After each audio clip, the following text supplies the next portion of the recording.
Welcome to Champaca Bookstore. We're very happy to do this event in collaboration with Archives at NCBS, which is a public collecting center for the history of science in contemporary India.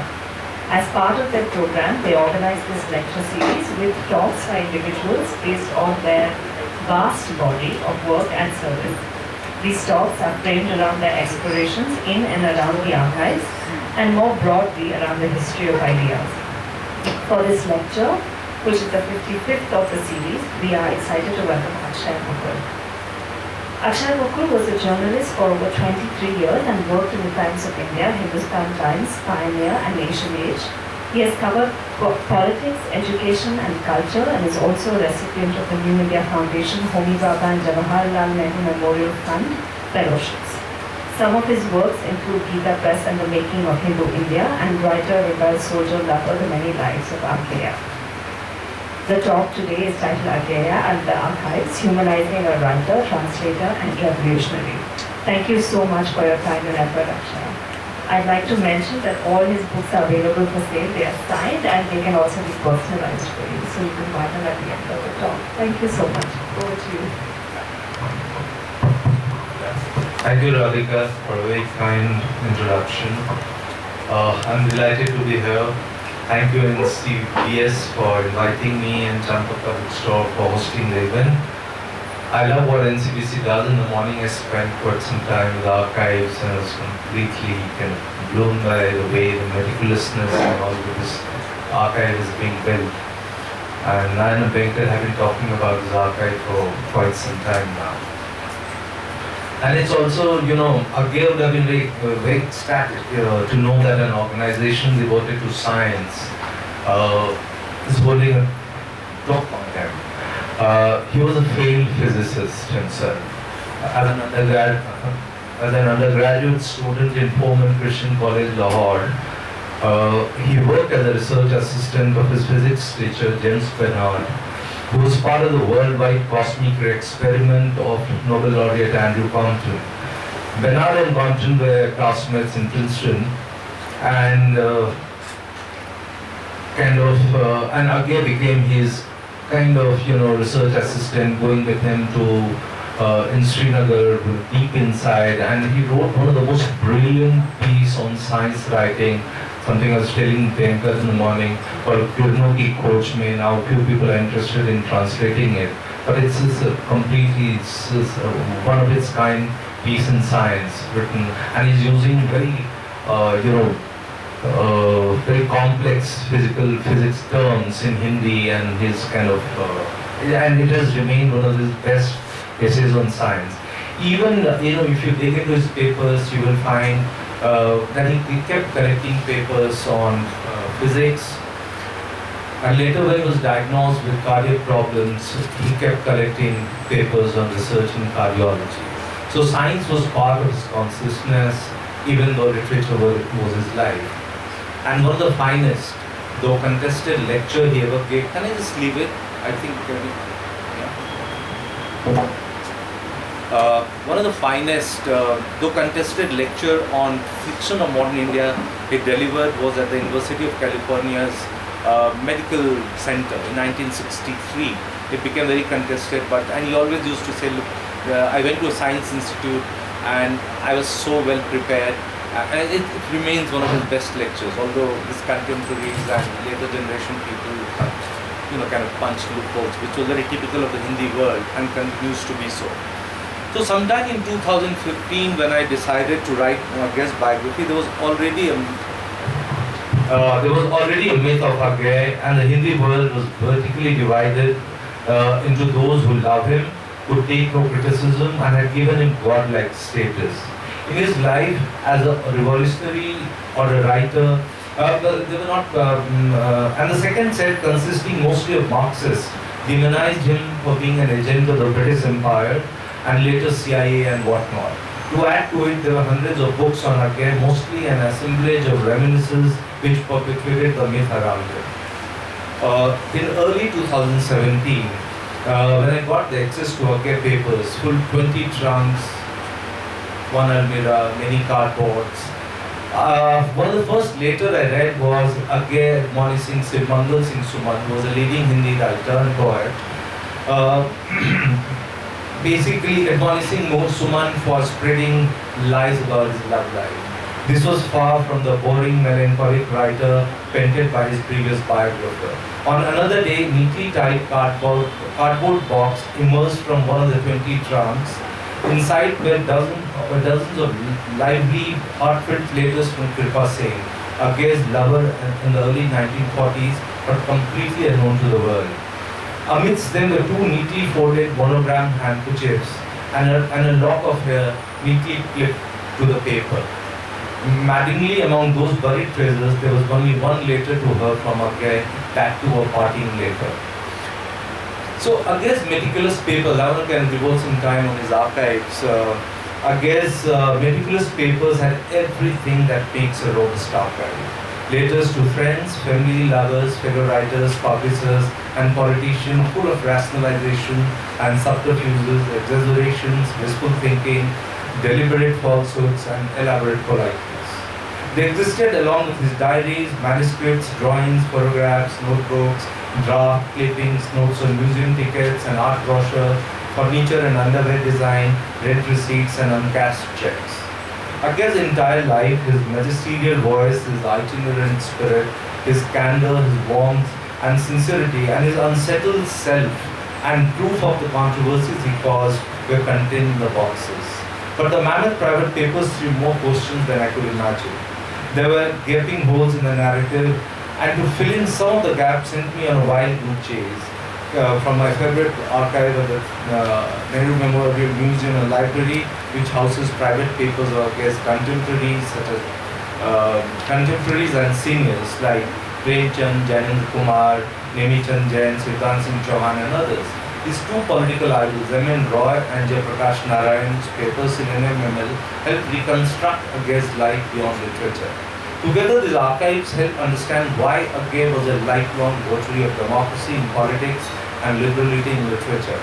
Few questions still remain, which took me to Chicago University Archives, which houses Congress for Cultural Freedom papers, Hoover Institution Archives in Stanford, and Rockefeller Archives in New York. It took me a few months to make a sense of the archives.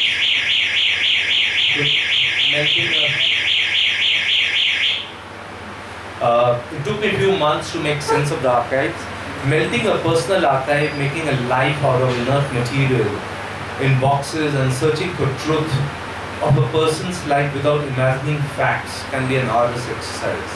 As Leon Edel, who wrote a completely one of the best biographies I have read of Henry James, and he wrote, a constant struggle is based between a biographer and a subject, struggle between the concealed self and the revealed self, the public self and the private. Agyeya's archive was not one of a writer alone, but of a restless soul who was a revolutionary, peasant leader, an army man, a journalist, a lover, and above all, a literary genius with a civilizational enterprise. Over the next half an hour or so, I will dwell on Agyeya and his archives and how it helped me to understand him as a writer, translator, and revolutionary, and separate fact from fiction. In short, humanizer. In the course of long years of reading works on and by Agyeya, I had a kind of mental list of events and issues on which many myths were created. Take, for instance, his writing life. As an 18-year-old, he was arrested for being part of the Hindustan Socialist Republican Association. He was considered an ace bomb maker and was called scientist. In the British records, he is called scientist by his fellow revolutionaries. Nearly 4 years in jail in Multan, Lahore, and Delhi resulted in 2 volumes Sekhar-e-Jeevani, among the most iconic Hindi novels of the 20th century. Now it's in translation, Penguin Classics has done it, I think 5 years back. But the writer Agyeya was not born in jail. Growing up in Utkaman, he grew up, his father Hiranand Sastri was a very known archaeologist. He dug up places, he was part of excavation in Kusinagar, where he was born in an open field, because father was part of the excavation to look at Buddha's last parinirvana site in Kusinagar. And then father got transferred to Utkaman, which is Uti as chief epigraphist of India, and was also doing excavation work in South India. So growing up in Utkaman in a large family, again his brothers started a handwritten literary journal called Anand Bandhu, because everyone had Anand, Sachidanand, Viranand, Ashoknand, all the brothers had this Anand in their name, and the journal was called Anand Bandhu. Issues of Anand Bandhu do not exist. Agyeya regretted it, having thrown it. We looked some of his writings, I wish I had kept those handwritten journals, but which description of some of the early issues explained Agyeya was meant to be a writer and writer alone. Something his strict father Hiranand Sastri didn't approve of initially. One of the issues of Anand Bandhu, probably the second one, had a poem by young Agyeya inspired by the practice of sacrificing young girls at Niagara Falls. And around this time he's barely 11 when he's written this poem. He was called Satya then, later a short form of Sachidanand. The name Agyeya came to him by Premchand, but that's a separate story. So over the next 3-4 years, reputation of Anand Bandhu spread around Fernhill Bungalow. There is a very famous Fernhill Bungalow. Those of you have been to Uti, you wouldn't have missed it. Neighborhood of Utkaman where the family lived. Even English translation was brought out for the non-Hindi speaking friends of his father, and most of them were non-Hindi speaking people in Utkaman. After clearing the class 10th examination as a private candidate, something which was a family tradition, he landed in Madras Christian College with physics, chemistry, mathematics, English and Sanskrit as subjects. He was probably the first science student, this is disputed, so I'm saying probably the first science student to win MCC's prestigious Miller Prize, which all along, so the myth goes, was only won by humanities student. He was the first science student. Some of these facts were known. What was not known is his literary experiments. He's barely, I think, he's 14 when he landed in Madras Christian College. He was writing in English. Sometimes it would be about dying young fighting. And there's a 4 lines. I had hoped to die in fight while competing in the list by failing, drowning or such violence. But this, alas, to lie in bed and wait for death, I cannot bear it. At another time, while watching a print of Gaganendranath Tagore's painting Arjun and Chitrangada, he reflected with these lines, "Our path ahead is dark today, but an endless light shall come at dawn. So let us go." Agyeya's private papers also reveal the formation of his political consciousness, and which gets done in actually Madras Christian College. Upon his arrival in Madras Christian College, he was assigned to the first student house, a Brahmin-only dormitory for 46 students in Thambu Street, complete with tennis court, where he could play his favorite sport. On the campus, he saw Brahmin students mixing freely with non-Brahmins and European teachers, yet never forgetting to wash their hands after each handshake. If a man from lower caste passed by the dining hall and happened to look in, the Brahmin students would rise up, abandoning their plate. It seems, and he writes, it seems as if a low caste man looks at your food, it is defiled, almost as if a dog had come and catched and eaten part of it, he noted. Though dogs sometimes came into the hall and were sued out without making any difference. After a few months, he moved to a mixed hostel. The looser atmosphere of his new hostel was a relief. And he wrote this, which he used in one of his novels, first novel. "If my soul must rot in perdition, let it. If I shall be born again as a creeping worm, let me." He writes, "I must live among those whom everyone despises, be one of them, choose from among them friends who will last me a lifetime and beyond." See, why I I'm reading them out is also because part of it turned into fiction, which is very autobiographical, Sekhar Jigni. But only this archive reveals his restlessness, the days on which he's writing, every day's experience, and later on when he's in jail, first he wrote diary, which eventually became Sekhar Jigni, and strangely the first draft of Sekhar was in English, not in Hindi. Hindi he wrote, as he said later, I'll talk about it, that Hindi was not his first language. Punjabi was his first language, but he was growing up in a house where he had teachers of Persian, English, Sanskrit coming and teaching at school, at home. So in 1927, he shifted to Foreman Christian College, Lahore, attended 1929 Congress session there as a Seva Dal volunteer, became disillusioned with what he saw and became a member of Hindustan Socialist Republican Association. It is possible shift to the HSRA was exuberance of youth, But his unseen diaries show again his friends were responsible students during the day and underground pamphleteer and activists by night had modeled themselves on Russian nihilists. So it was not a mindless set to HSR. If you look at the archives, what's astonishing is the kind of books these people are reading. And this, some of these books like The Career of a Nihilist by Stepniak was a Bible for them. He read Boris Pilniak's The Naked Ear and Irish revolutionary Dan Breen's My Fight for Irish Freedom. And his favorite thinker was anarchist Bakunin, whom he preferred over Trotsky. While in jail, he began writing to noted Hindi writer Janendra Kumar, who was elder to him by a few years. The two sustained each other creatively, sharing reading recommendations. Most often it was Agyeya who was sending him the list of books to read. His suggestions were eclectic, set by his homeschooling and father's mammoth library. At the top of his list was Alexander. This is strange that he's in jail, he's like 18.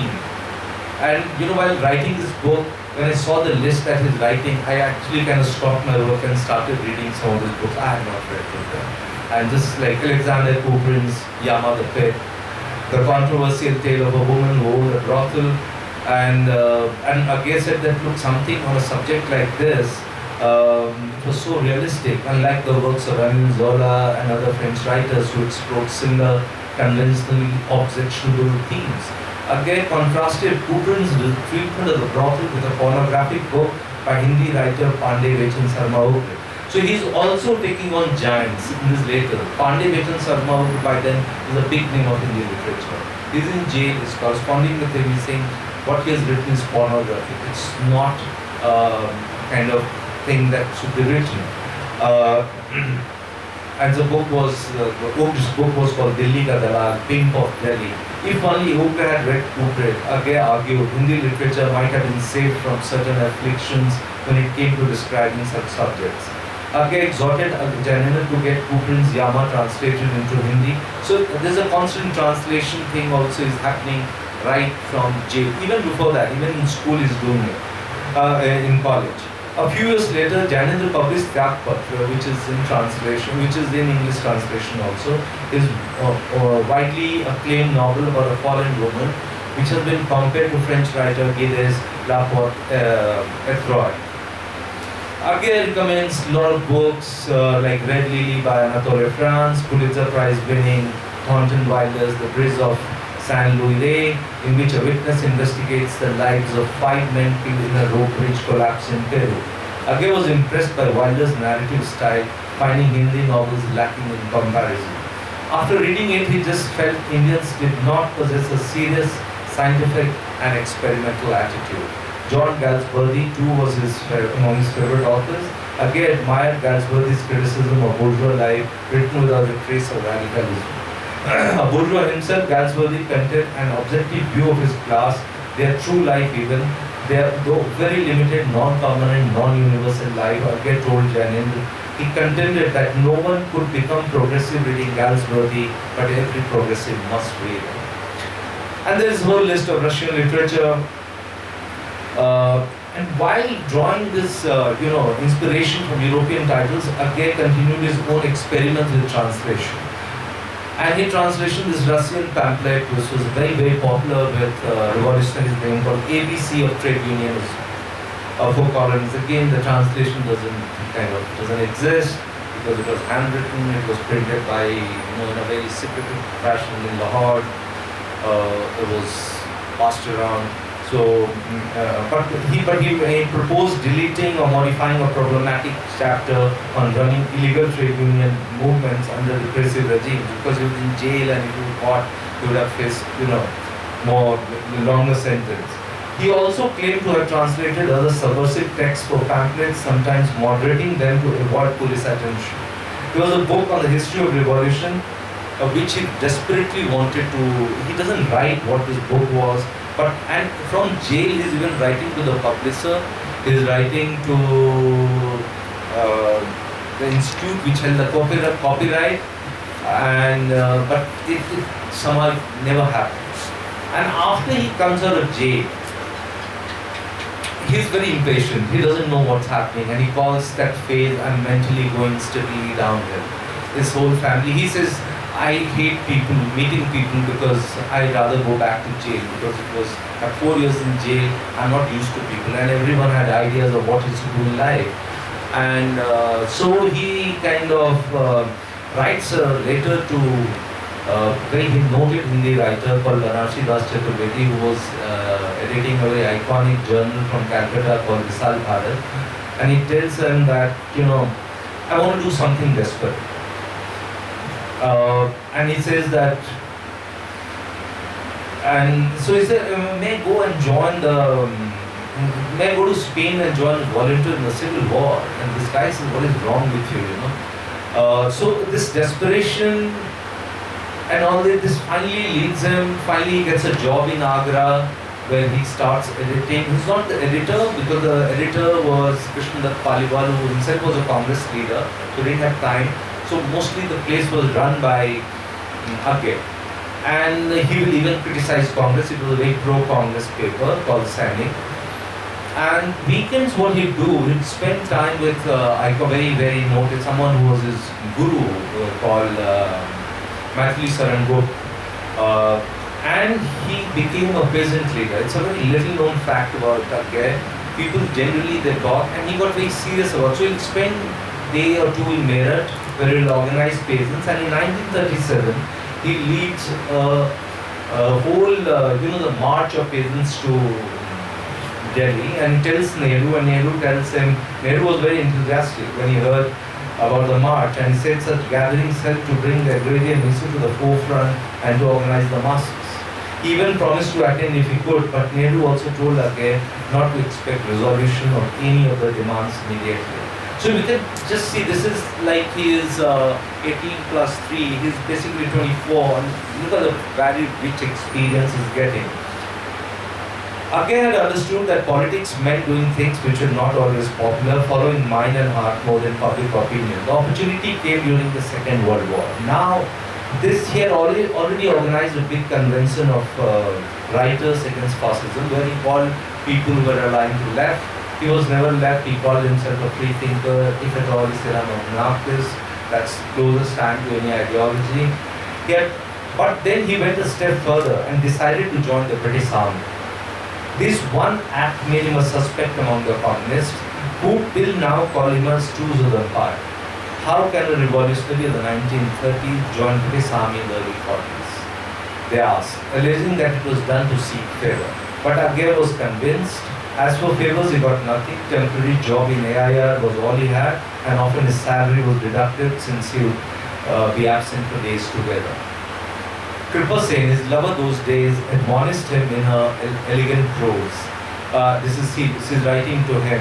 For one thing, you sell yourself to our rulers, and above all, you go into a life devoid of any intellectual or even intelligent outlet. If Agyeya joined the dull, stupid, mercenary military ranks who no longer have the freedom to choose your environment, to keep aloof, to write, to read. So you could not imagine him following orders and taking lessons in war tactics. It's so hurting to find talent like yours vested there. Why must you do what hundreds of other fools have done? Kripa wondered, and is anything worth killing yourself for?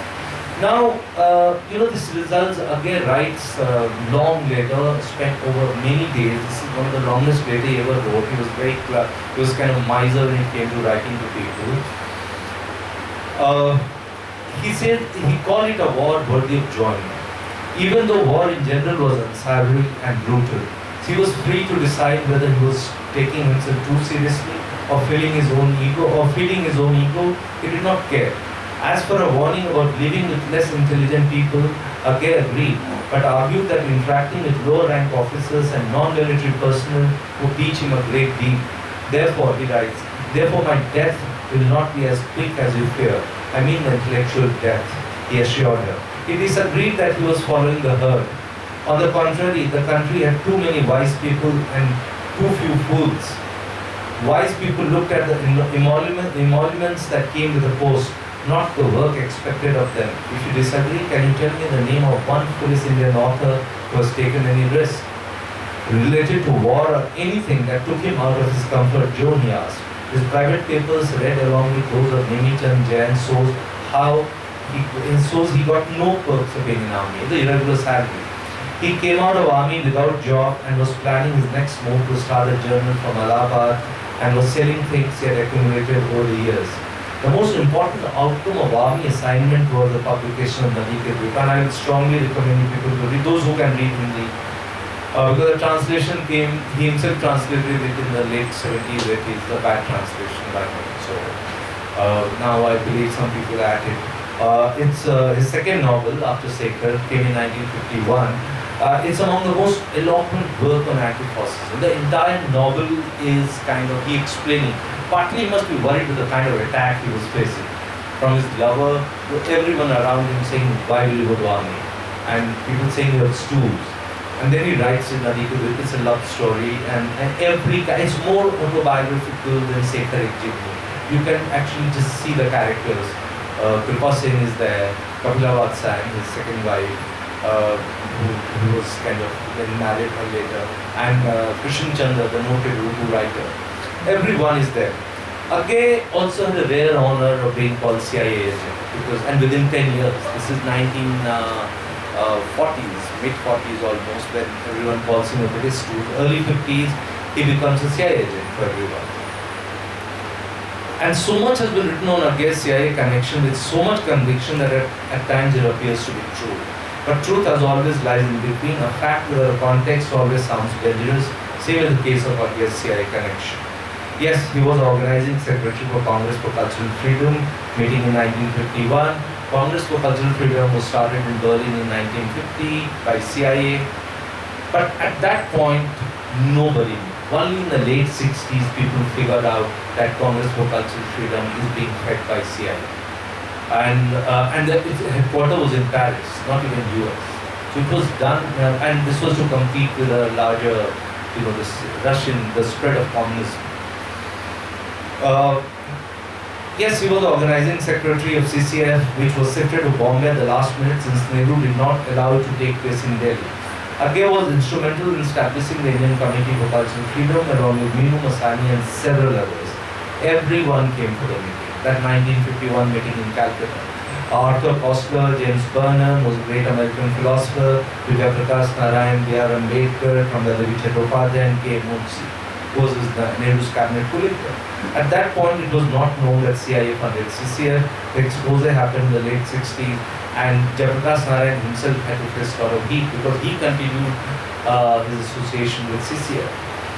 CCF was a counter to the rising tide of communism, and some of the brightest minds of the generation became part of it. There was a journal from Bombay called Quest, many of you must have heard about it. Quest was funded by them. In a famous journal from Stephen Spender that written in London called Encounter was published by them. There was another very iconic Arab journal which was funded by them. So it was happening all over. In any case, Agyeya's formal relationship lasted till the 1951 meeting. An unsavory act led to his expulsion, and Philip Spratt, who was from the city, became secretary of ICCF, and the office shifted to Bangalore actually in 1951. And Philip Spratt continued for many years. Philip Spratt, Meenu Masani and others were part of it. Agyeya's speech at the 1951 meeting shows the larger ideal behind organizing the event. And I quote him, so you won't find traces of doing it for some favor, doing it for some financial gain or anything. And so he writes, he spoke, cultural freedom, the freedom of the spirit is the highest of the freedoms which man as a rational being can cherish. A freedom that is basic to all progress and even to the peace which we so fervently hope for in an anxious world. He also spoke of growing linkage between culture and political doctrines, especially in totalitarian regimes and states run on monolithic ideologies, where the tendency was to regulate and regiment culture. Arguing that peace can be safeguarded only in a climate of freedom, Agyeya hoped Indian intellectuals would resolve to assert, preserve and enhance the freedoms they had attained. Truth about these two associations, joining the army and Congress for Cultural Freedom, were toughest to unravel for him. Agyeya's papers are silent about them, except one long reporting file from the Kanpur district in Assam. What came in handy was a long account of those years with Aggyeya's fellow soldier, Sidney Bowl, who wrote a fascinating book called Pseudo Sahib. Bolt was a friend of Eric Hobsbawm, their batchmates in Cambridge, and was a member of the British Communist Party, came to India. But the real truth of CIA connection comes in the CCF archives in Chicago. And some of the friends that Agyeya made, one was Nicholas Nabokov, Vladimir Nabokov's first cousin, who was the leading light of CCF for many years. And James Burnham was a very big philosopher of America, and he was a key person, and through him the money of CIA will come to Indian unit of Indian Committee for Cultural Freedom. So their private papers are spread across archives in US, and it was great fun kind of going through them. Later, post CCF, again he gets no gain, as with everyone is that he got something. He didn't get, all he got was a Rockefeller Fellowship to travel across Asia. He travels to Philippines, Japan, Indonesia, still again goes to Japan twice. So again, like most of us, was full of contradiction, and every time he'll be asked, this, he'll quote Walt Whitman, I contain multitudes. Nowhere it comes out more than his views on English, because, for a man who said he often dreamed in English and Hindi was not his mother tongue, nor his first language, he found his home in Hindi. He wrote only one book of poem in English, to which Nehru wrote the foreword, and some of the poems got serialized in Asia. When he was really young, Asia was a very prestigious journal from New York, which was edited by Gertrude Sains. He later became, her name that time was something else, because he married this famous agriculture scientist, Bossy Sain, lived in Almora, spent on he was a typical American elite. And Pearl Buck, they were all in the editorial board where prison poems got published, serialized over 2 issues. Aggyeya's insistence on mother tongue resulted in 2 great things. One, he became a lifelong campaigner for writing in own language. And whenever example of Vladimir Nabokov and Joseph Conrad would be given to him, he would sort back that Nabokov is an exception to the rule. He is a clever writer, not a first-rate writer. That's what Agyeya thought. He was very, and he didn't have great views about his contemporaries. And about Conrad, he said, he started writing in English and forgot Polish. 2, he was dismissive of Indians writing in English and would often take names of well-known Indian writers and criticize their prose and poetry. And he would do it in public meetings, in lectures. The kind of grief he gave to Mohit Raj Anand, who was his very dear friend. He said nobody in India writes good English. And one of the, I delayed the book because in 1986, he died in 87, he happened to be in the Frankfurt Book Fair where India was the theme country, and Salman Rushdie too was. So I was really looking forward to finding some stuff. Did they meet? What did you think of Salman Rushdie, who was just Midnight Children and who was riding high? But somehow couldn't find. Even in their archives in Frankfurt, they said we have no clue about whether they met. Even the picture would have done, but I couldn't find any picture of them. But so a man who was so dismissive of English, he worked tirelessly to get his works translated in English. That was, I don't know of any Hindi writer who was so hung up on getting translated in English. And he was also, and from other languages to German and other languages. His private papers, full of scribbled revisions, are a treatment to Aggyeya's constant endeavor to cheese his translated lines so that poems evoke the same experience. And K.T. Daruwala was asked one. K.T. Daruwala generally kept away from, he was too big a man Aggyeya. So once he reviewed his translated poem collection called Nilambari, and he said the book is an example of how Hindi translations ought to read, fluent and couched in contemporary idiom without sacrificing the original Hindi manner. But translation was, as I was saying, was an obsession with Agyeya. Be it in jail where he did all translation of political pamphlets and monographs, in Sainik where he translated. See, M.N. Roy could be read in Hindi, credit goes to him. M.N. Roy was, he didn't know, he was traveling in Western Uttar Pradesh when they first met when he was in Sainik. They immediately became lifelong friends. one of the closest friends of M.N. Roy. Agyeya, and later his wife Kapila, M.N. Roy and Ellen Roy, they host him regularly in their room. And he's the one who translated. He made M.N. Roy write in English, he'll translate his thing and carry it inside. And Romerola's piece in everywhere. He was like kind of he was fixated with Romerola, in Visal Bharat or Sainik. Everywhere you will find the translation work is coming on. And even this great socialist called Upton Sinclair allowed him, gave him a blanket permission to translate his stuff and carried. Some of it got carried in Visal Bharat later. But for one of the biggest thing for translation he did, which again in 1958, well, he launched a journal called Vak. Vak means, speech or word, but the other theory is that V stands for Vatsayana Agyeya, A for Mulkraj Anand, and K for Humayun Kabir. These three were the founders of this journal called Vak. Only 3 issues have survived. 4 and like all Agyeya's ventures, it was short-lived, didn't survive much. And that was entirely for translation. And Vak was a showcase for translation, distinguished by its noble focus on Asian literature and the arts. Agyeya justified leaving the word Asian out of the journal name with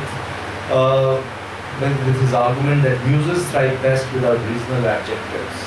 He believed that to be a robust literature must be native, and he expected Vak to highlight his native tradition even in places like Philippines, where English writing had precedence over national language like Tagalog or Visayan.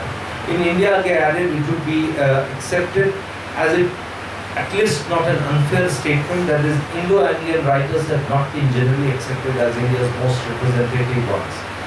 The short-lived journal of only 3 issues is the best example of the possibilities that a good translation could create. Ranganayaki Thakkan, who was a big Tamil writer, he wrote that famous essay on 9 yards, made easy on wearing short sari. He was a great follower of Gandhi.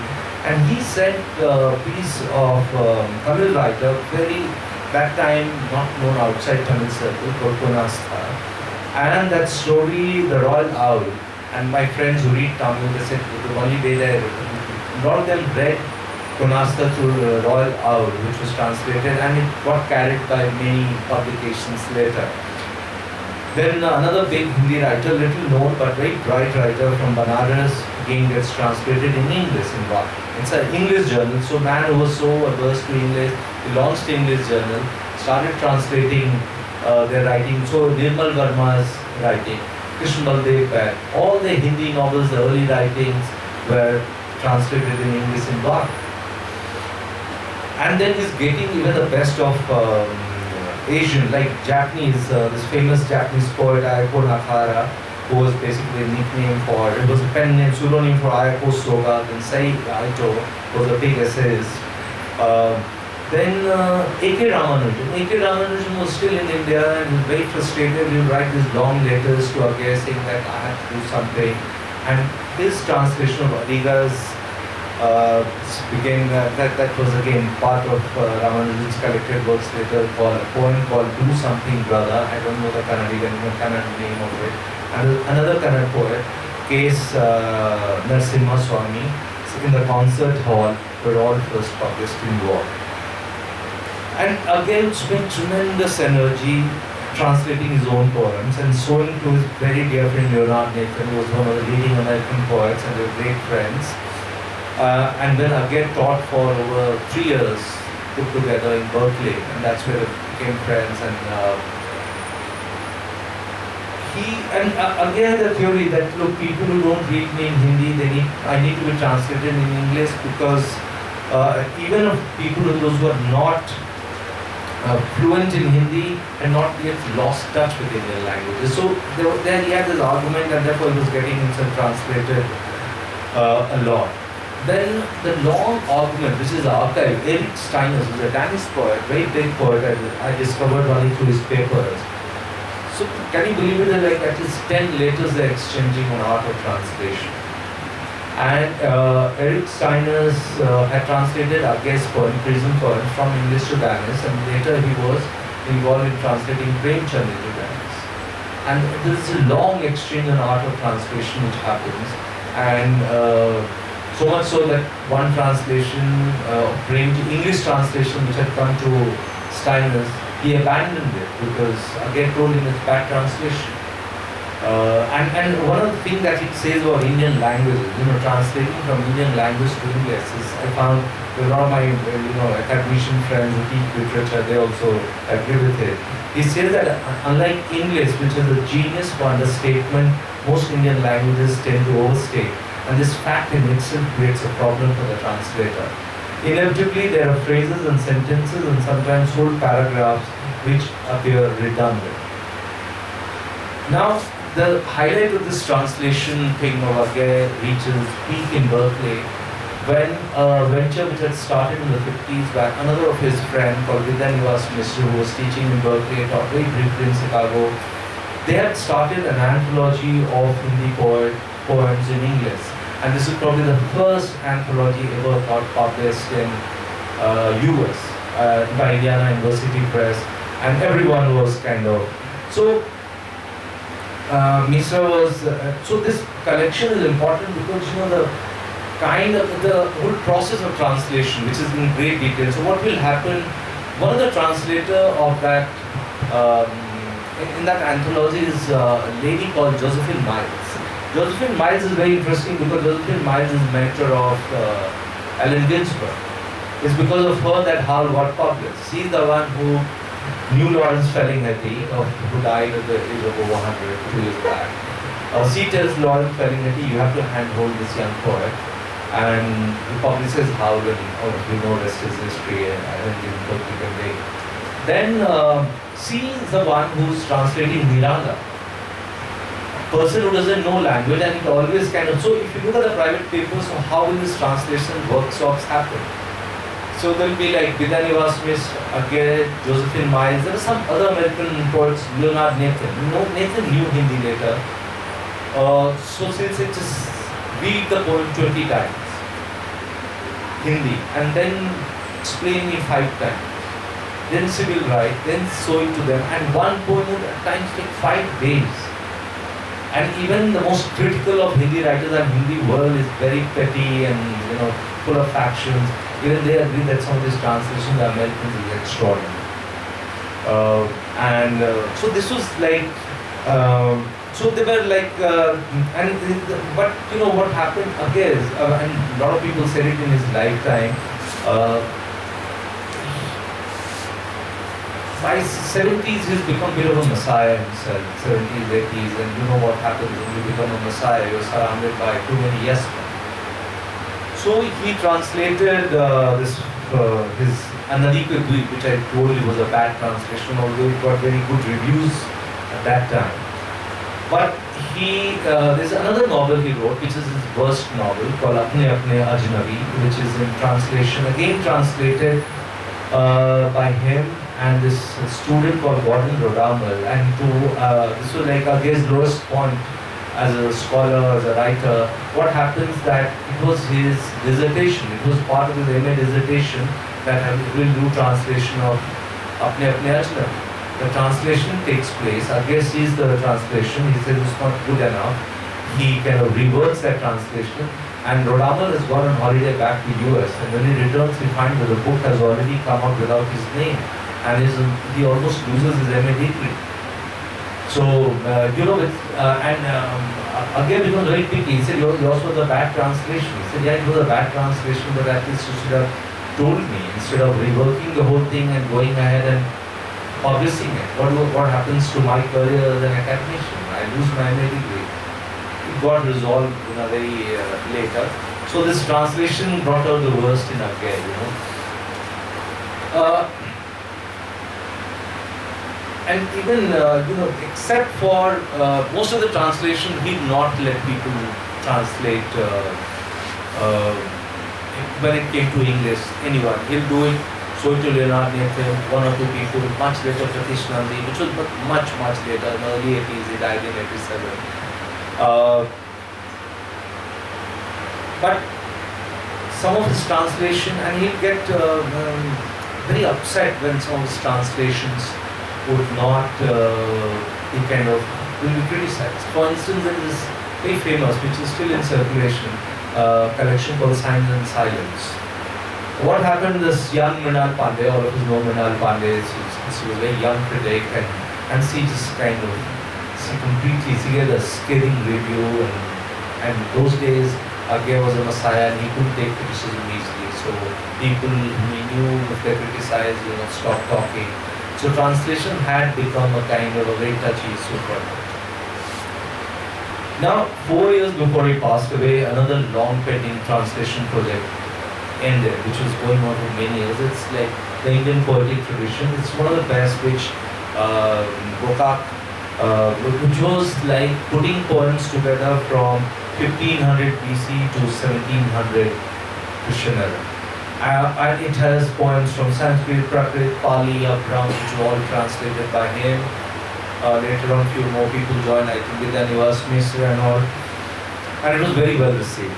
And Gokak gussed about it, and he said this anthology is a mirror to the many colored and throbbing life of India, from the green earth to the blue sky and beyond. Now, Archive, we all know Agyeya had another life, a long life of a journalist. What in the morning, when I was talking to one of the scholars here in the guest house, and she told me she's working something related to Wayanad environment movement. You find that everyone knows that he kind of, whichever journal he edited, he gave a lot of space to environmental issues. But his private papers tell you something deeper, than, for instance, in 1977 election post-emergency, you find some of the public intellectuals like B.Z. Varghese, Agyeya, I think Andhra Dede, and many others, issued a appeal to voters saying that vote for a party. This is like everyone wanted, this was like after emergency, everything was going anywhere. Congress would have lost. He said that look the manifesto and also kind of see who has environmental concern. Chandi Prasad Bhatt told me that he started writing on environment only because of Agyeya. And why? Because he make these long phone calls to Chandi, because he had a house in Pilsner. Some of Agyeya's best poems are on nature. Like there's a whole Nanda Devi series, which is translated. In fact, one British Mehrotra translated from my book. So he'll call them and say, look, you have to write a piece of what's happening in Himalayas, various environmental concerns. They'll say, I don't know how to write. I'm not asking you to write. Just tell me what is happening. I'll take notes. So over this phone, he'll take long notes and it will appear at Chandi Prasad Bhatt, in the name of Chandi Prasad Bhatt. So he said Chandi Prasad Bhatt said, Agyeya made me write. The same in the case of Sundarlal Bahuguna. Some of the early writings happened. Sekhar Pathak has many stories about Agyeya and environment. So it was. So now, before I end, let's look at how his papers helped me throw light on his love and marital life. One of the problems with myth of Agyeya is that it's extended to his love life also. Because there's a whole myth of he's a stoic, austere writer with a very tense silence and hushed whispers. There are like only whispers around his relationship with women. In writing about him, there is curiosity about this part of life, but an over-reliance on hearsay. Emotionally involved with a cousin, married twice, and involved with his third long-term partner, Agyeya was careful about wiping away traces of any other romantic liaisons, though they likely existed. But finding Kripa's letters illuminated some of this side of Agyeya, and so did correspondence with his first wife, Santosh. His first wife, Santosh, later became wife of Balrasani's second wife, and they were like, that generation was much ahead of whatever we might think we are.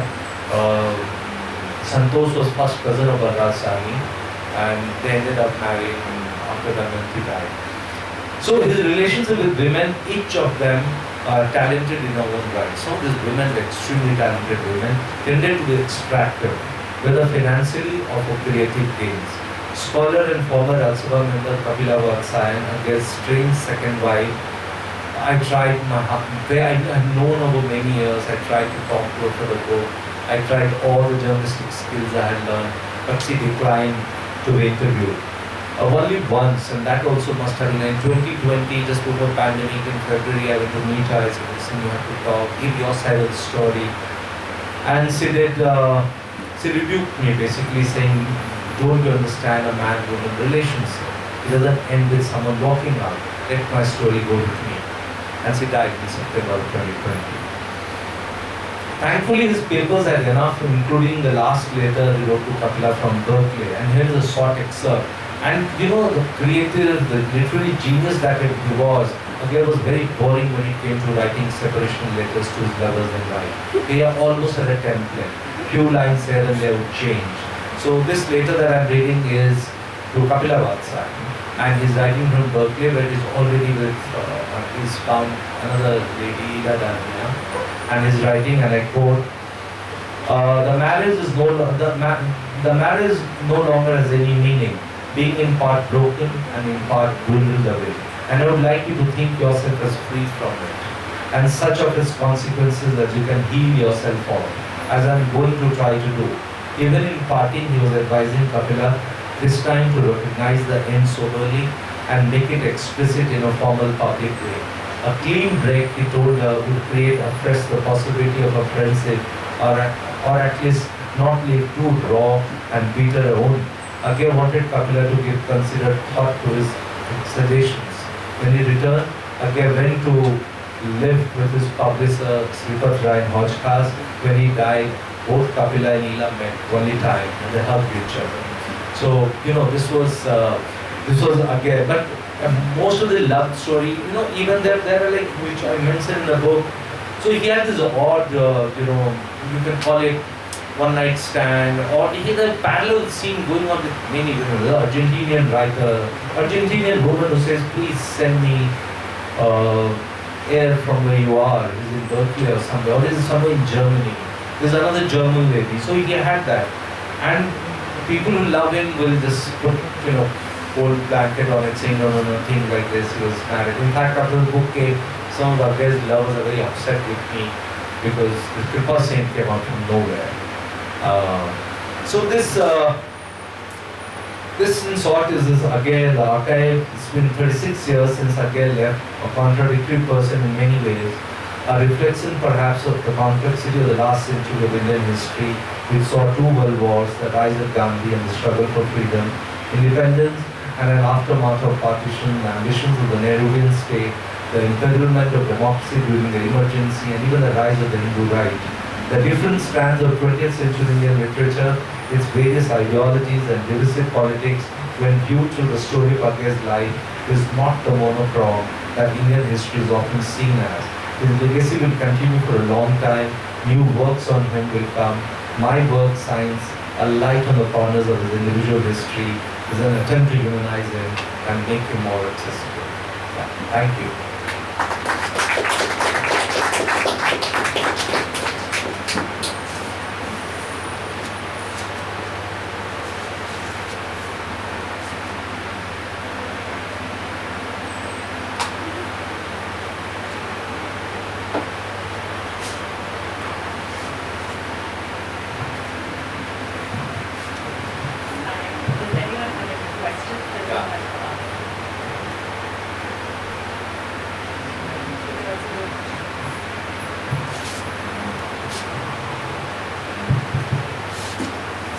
Thanks for your presentation. Actually, I have several questions. Maybe I'll try to be as short as possible. I mean, so one of the things that I would like you to expand on is the evolution of his political views, right, starting from HSRA and as you're saying, right, the Congress for Cultural Freedom. Obviously, somebody like Kamla Devi Chattopadhyay was not pro-American Yeah. and could have been part Yeah. of, right? But there is a question of, well, how did those views evolve when he came to know of it and so on. Yeah. And related to that, maybe I'll just stop with this for now. Related to that is, of course, many of the names you mentioned, like Krishnan Chandra, and of course, most prominently, Mulkraj Anand, are associated with the Progressive Writers Association. And so, what was his relationship with them? So, I'll stop there. Yeah, okay. So first thing is evolution of his political thought. It's a very, very interesting question. So he starts, as we know, from HSI. And one of the diary he writes when he's in jail, and that's like and he's writing diary, he's writing about his dreams, and he's trying to remember the 1929 Sevadal. What happened? He's there as Sevadal volunteer. And you won't believe some of the things that he's writing on Congress holds true even now. What's wrong with Congress? He's writing. So Congress is completely out, although Nehru is his personal hero. He may really criticize Nehru. Nehru is his personal. He chases him to writers over to the bottom. Then comes, so Congress is out. HSRA also, he realizes after he comes out of jail and leads a new path, he's kind of out of that violence. Although he tries to help with various, writings, then when fellow revolutionaries are in some trouble, he's trying to help them. But he comes closest to his M.N. Roy, whom he meets in 1937. He even attends Roy's camps. In fact, the book has this, drawing by Agyeya. I'll just show you. This is the drawing. This is drawing by Agyeya of a radical humanist camp. So That's when Roy had converted to radical humanism. yeah, that here. So this is also like this is here Agyeya's sketch of this is M.N. Roy. This is Ellen Roy. This is Champaca. What is his name? But there is contradiction. As I said, Agyeya is a man who is saying, writing to his lover that people are not joining the war. People have to join the war. I'm not sitting in the ivory tower. Fascism is a bigger enemy than Britishers right now. So let's deal with fascism first. He's so convinced about it.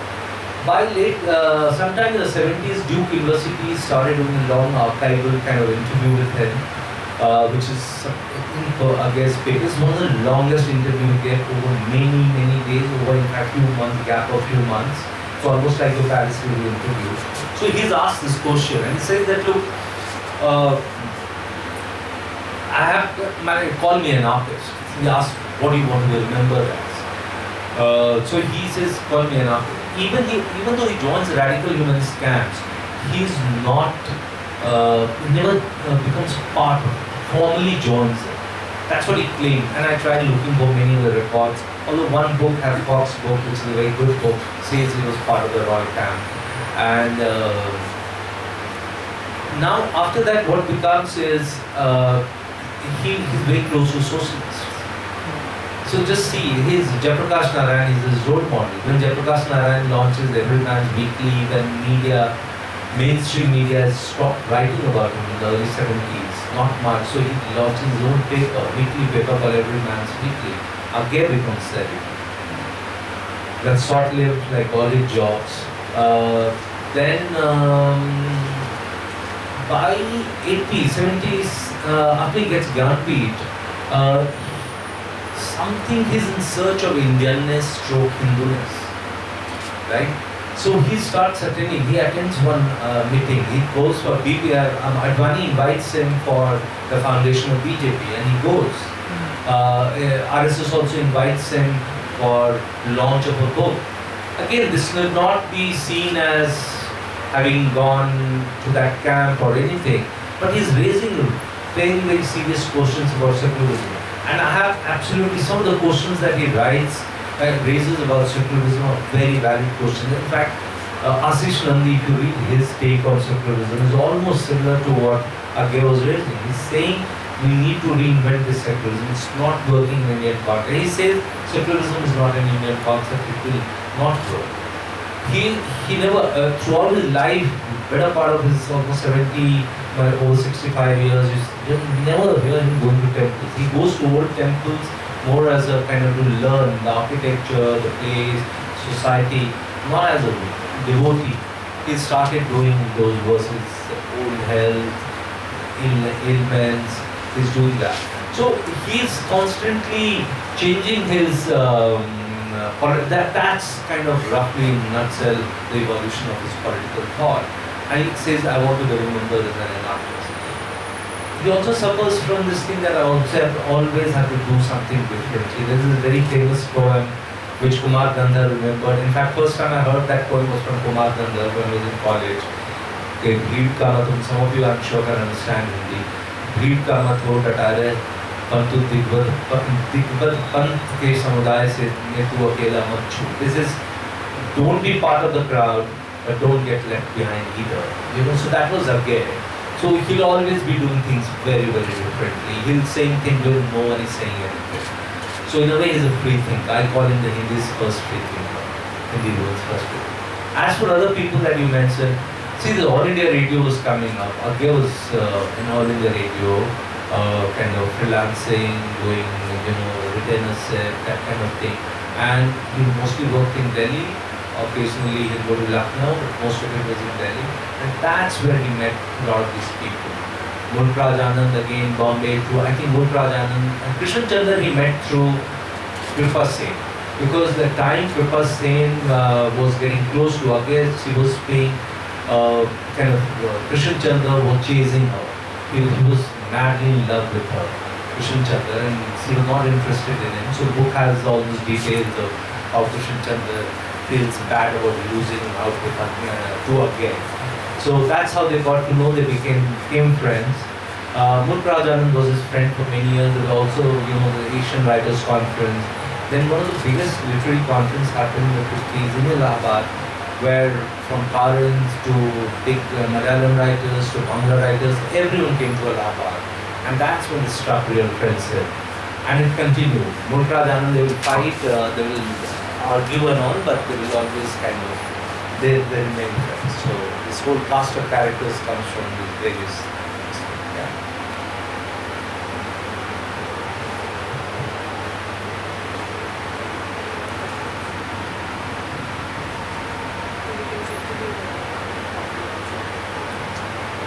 Thank you very much. Yeah, thank you. Okay, yeah. I mean, just listening to you, I realized that, this man is like, it's a vast expanse of preoccupations that he is engaged in.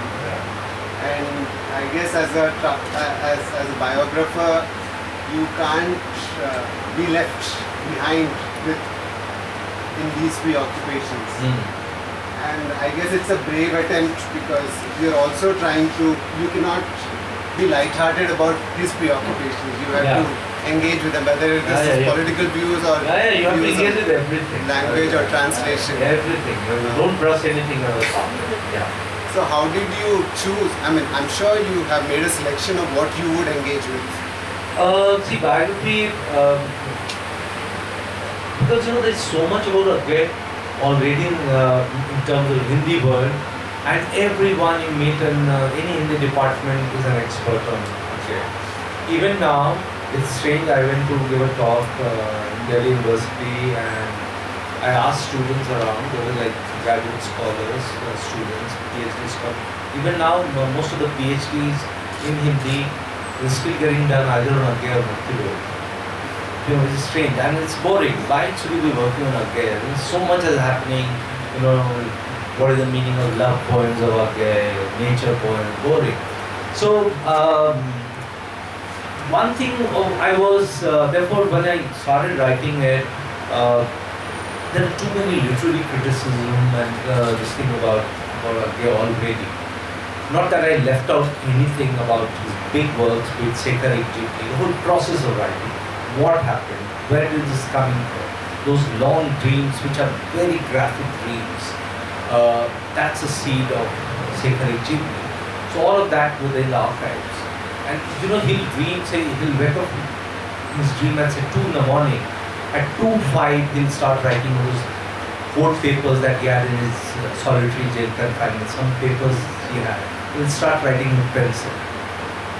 So those things were completely unknown. So I thought I'll deal with the unknown without leaving out anything just because it's been written. So a lot of people will say that, okay, why do you have to write about his love life? Why not? Because his love life kind of leads to a lot of work. I know when I read his poem, which was done in Monterey Beach in California, this whole is called Sagar Mukul series. Every poem, you know where it's coming from, what's happening in his life at that point of time. There's a complete turbulence in his marriage, and you see all these love poems of all this new lady he's in love with. So how can you leave behind things when he writes a poem like Nach? You know, his whole turmoil of marriage. This is my plus ek kone se dusre kone jata. It's a lovely poem. So therefore, I kind of didn't leave anything out. I thought I will, even if it's very uncomfortable to a lot of people, and they're still upset. In fact, last week, someone who knew Agyeya kind of complained that why will you write something? For instance, you know about the many myths of Agyeya. Is one myth I'll tell you very shortly, is that he's the guy who was supposed to kind of run away with Bhagat Singh, because they had made an elaborate plan to get Bhagat Singh out of the jail. Right now, if you look at the papers, and I had no other record except the myth which was being written for many years. Nowhere it says Agyeya. It says the name of the driver was Tahal Singh. And I write that, look, it could be that it's a pseudonym. They have given name Tahal. This is before Agyeya got arrested. The myth makers also tell you that because when you start building myth, there is no end to it. They say he learned driving over 2 days. Who on earth will allow someone who learned driving over 2 days to take away someone from jail? And that also Bhagat Singh. But anyway, so now I wrote that, look, Tahal Singh could be Agyeya. There's nothing in the document. So this gentleman called me and said, listen, this is not fair. You seem to have written this enthusiastically. I said, no, not enthusiastically. I was not doing a con job. I don't give 5 years of my life trying to demolish someone. I have to like him somewhere. But at the same time, whatever you might write, I cannot take away what Agyeya is. Agyeya is established. He doesn't need one Akshaya Mukul to demolish him or many of like me. Because it's human as why make him a god? He was falling in love, he was falling out of love, he was mean to women, he was mean to people. All of us do that in our life, don't we? So that's what. So therefore I approached it like that.